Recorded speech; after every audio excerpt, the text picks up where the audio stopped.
Terima kasih pimpinan, Bapak Menteri Dalam Negeri, dan jajaran, rekan-rekan anggota Komisi 6. Mungkin saya mulai dari hal yang fundamental saja dulu. Komisi 2, komisi berapa tadi gue bilang? Ternyata gue udah kangen banget balik Komisi 6. Jadi gini Pak, bagaimanapun kan dalam sebuah perencanaan kan ada logical framework Pak. Itu kan basis kita membuat rencana, bukan ketersediaan anggaran. Ketika kita menyusun anggaran 2025 pada tahun 2024 kan berdasarkan logical framework yang kita susun. Sehingga indikator, asumsi, resiko, output, outcome semua kan bisa terjabarkan dengan baik. Nah sekarang apakah masih relevan rencana yang Bapak-Bapak buat kemarin bersama DPR dengan anggaran yang kemudian yang menjadi prerogatifnya Presiden ini? Supaya nanti kita di ujung tahun 2025 nggak bilang Kemendagri jelek, karena berdasarkan indikator dan outcome yang Bapak susun sendiri nggak ada yang tercapai Pak. Ini kan problem. Sehingga ketika anggarannya dirasionalisasi, dipotong, dipangkas, ya output outcome-nya juga harus dipotong, dipangkas Pak. Supaya kita bisa nanti menilai dengan jujur. Itu kan penting Pak. Jadi jangan seolah-olah rencana ini hanya kertas yang nggak ada gunanya. Kapan bangsa ini belajar Pak? Ini penting buat kita. Kita perlu duduk bareng. Bagaimana sih kemarin kita membuat proyeksi output dan outcome itu, kemudian konsekuensinya dengan pemangkasan anggaran ini Pak. Saya kira itu penting sekali kita lakukan Pak. Sehingga nanti kita semua bisa belajar. Kalaupun kita melakukan katakanlah efisiensi, pemotongan budget dan sebagainya, kita bisa belajar. Kalau melihat 16 kriteria yang disampaikan melalui surat Menteri Keuangan kan, patokannya apa sih? Kenapa misalnya alat tulis kantor 90%? Apa iya nanti printer betul-betul nggak butuh lagi? Terus kalau nggak ada printer di unit itu, lalu mereka harus kemana? Misalnya, kan nggak semuanya bolpen dan lain-lain gitu Pak. Jadi kita sebagai bangsa bisa belajar banyak dari proses-proses ini. Kan gitu Pak. Supaya Kementerian Keuangan juga ini mangkas sekian persen, alasannya apa? Konsekuensinya apa? Karena saya ambil contoh Pak, pagi ini saya mendapat serbuan WhatsApp dan juga di media sosial saya tentang dampak pemotongan ini. Ada surat dari Direktorat Jenderal di Kementerian Perhubungan, itu terkait pemotongan semua jalur feri yang terkait tol laut Pak. Lah ini kan mukul rakyat langsung Pak. Untuk logistik, untuk sembako, untuk hasil produksi mereka. Misalnya rumput laut dan sebagainya Pak. Konsekuensinya langsung dirasakan oleh rakyat di bawah Pak. Yang pertama merasakan itu rakyat di bawah. Nah ini bagaimana memitigasinya? Kan di sini kemudian Kementerian Dalam Negeri harus duduk bareng dengan pemerintah daerah. Kalau menurut saya, kan harus lihat nih semua motong, ini kan ngurus rakyat gitu kan. Kalau menurut saya nih kan harus Kementerian Dalam Negeri jadi jenderalnya nih, jadi konduktornya Pak. Lalu bagaimana memitigasi ini? Kan gubernur sebagai wakil pemerintah pusat di daerah. Kan begitu logikanya. Tentu kan harus bersinergi Pak. Bagaimana dampak-dampak seperti ini kemudian bisa dimitigasi supaya resikonya seminim mungkin terhadap masyarakat maupun terhadap pertumbuhan ekonomi kita. Ini jangan sampai dilewatkan Pak, kalau menurut saya. Karena kemudian nanti pertanyaannya, lalu yang ngurus rakyatnya siapa? Kalau di pusat semua bilang, ya kami dipotong. Mohon maaf, kami terbatas. Lalu provinsi bagaimana? Kabupaten gimana? Lalu rakyat hanya bisa teriak. Ini akan terakumulasi Pak, menjadi ketidakpuasan sosial Pak. Jadi tolong supaya ada langkah dari Kementerian Dalam Negeri, terutama nanti desa Pak. Supaya betul-betul nyambung tuh dari atas ke bawah. Ini sudah banyak disampaikan, saya apresiasi pencapaian Kementerian Dalam Negeri, penghargaan dan juga dari Badan Nasional Pengelola Perbatasan Pak. Yang tidak disampaikan pada kita, ada nggak sih masalah yang belum terpecahkan? Ada nggak lesson learn yang kita dapat dari tahun kemarin, Pak? Kan perlu, Pak. Ya kan, kalau kan nggak mungkin 100% keberhasilan, Pak. Di mana kita masih perlu ada ruang yang masih harus kita perbaiki, Pak, dalam pelayanan atau katakanlah kinerja dari kementerian kita dan lembaga kita ini, Pak. Kemudian yang ketiga, Pak, tadi saya menyambung yang sahabat saya sampaikan tentang nomenklatur anggaran desa itu, Pak. Memang ini keluhan selalu, Pak. Bapak juga mungkin sudah bosan mendengarnya. Dan saya ngalamin langsung, Pak. Wilayah saya itu wilayah pedalaman, Pak. Rakyat minta ambulans, saya kasih ambulans. Ambulans darat, ambulans air. Pelayanan kesehatan. Tapi namanya orang miskin di desa, Pak. Kita kasih ambulans, kita kasih mobil tangki air, kita kasih mobil mayat. Yang biayain siapa? Orang miskin. Anggaran desa bisa nggak sih, Pak? Karena kepala desa selalu bilang, nggak bisa.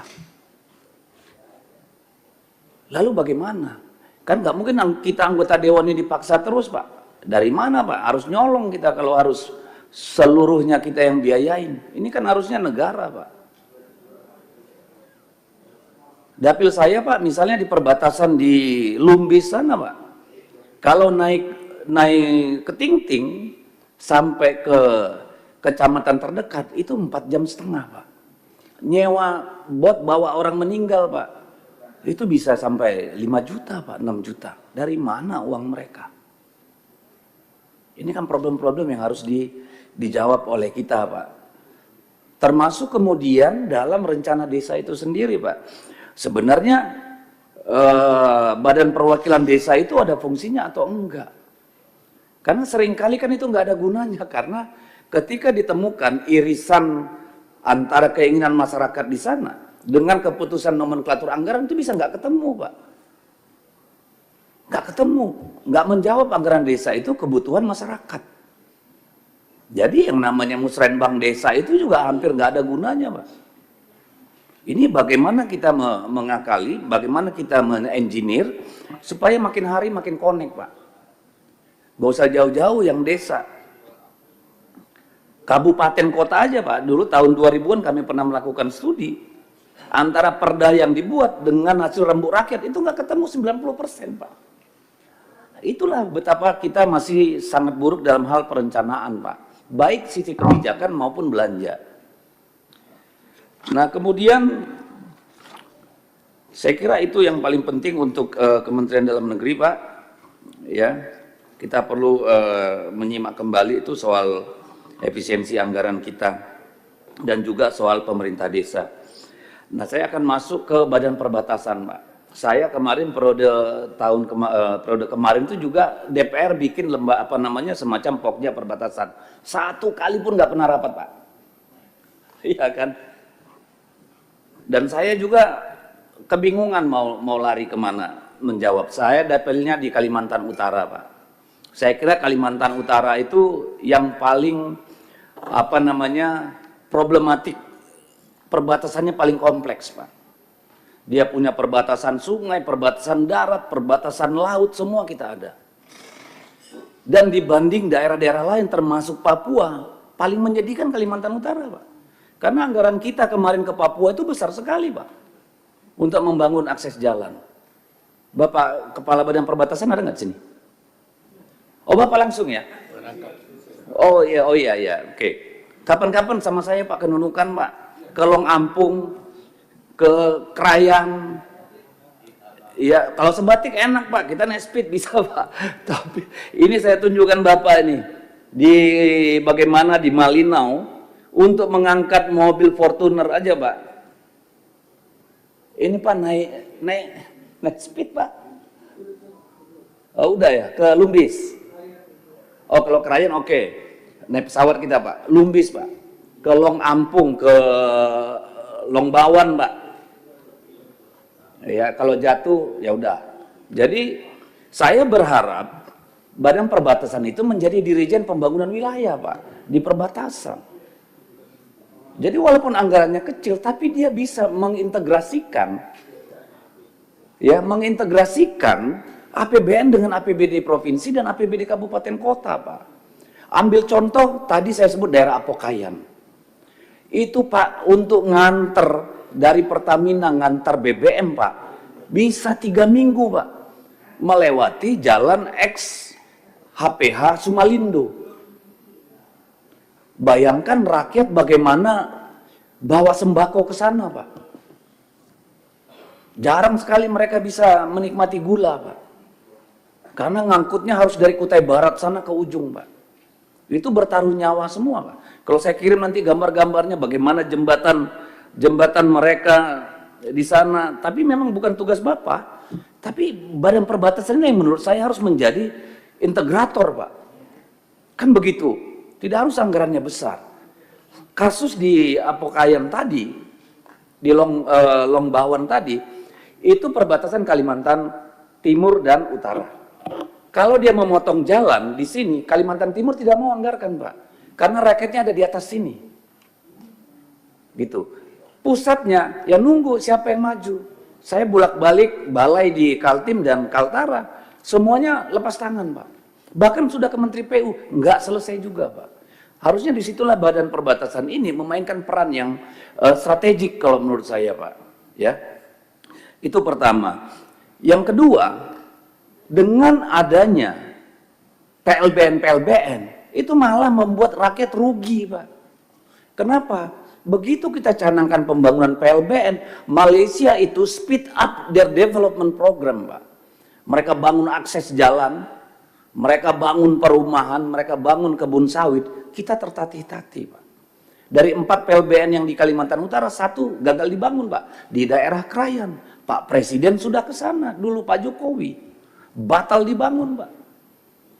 Rakyat dipersulit masuk ke dalam untuk melakukan perdagangan lintas batas. Saya tanya Menteri Perdagangan angkat tangan, Menteri Luar Negeri angkat tangan, lalu mau tanya siapa lagi?